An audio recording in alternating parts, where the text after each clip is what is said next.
காலை வணக்கம். இந்த தீர்ப்பு வந்து மாவட்ட நீதிபதிகள், மாவட்ட உரிமையியல் நீதிமன்றம், டிஸ்ட்ரிக்ட் முனிசிபல், டிஸ்ட்ரிக்ட் ஜட்ஜை பரிட்சை எழுதுகிறவங்களுக்கு மிக அருமையான தீர்ப்பு. ஏன்னா பல சிவில் சரத்துகளை வந்து இது டீல் பண்ணி specific relief act 31, limitation act section 3 and article 59, அதுக்கப்புறம் பார்த்திங்கன்னா section 31 of specific relief act, அப்புறம் 52 of transfer of property act, lis pendens, அப்புறம் will evidence act section 90A, அது அது என்ன அது சப்ஜெக்டு.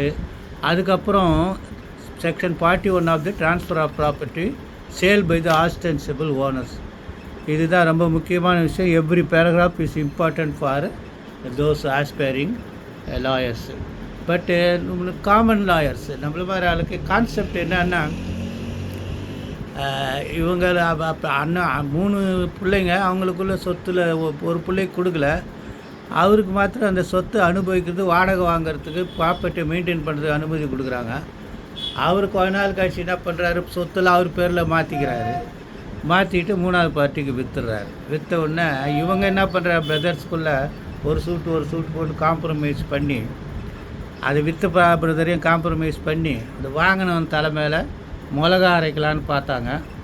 அது எவிக்ஷன் சூட்டு போட்டிருக்காங்க. அது கீழ்கோர்ட்டில் எவிக்ஷன் கொடுத்தாங்க, அப்பலட் கோர்ட்டில்.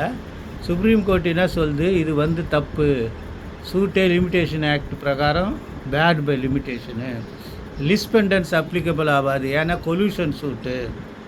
3வது வந்து ஆஸ்டென்சிபிள் ஓனருக்கு வந்து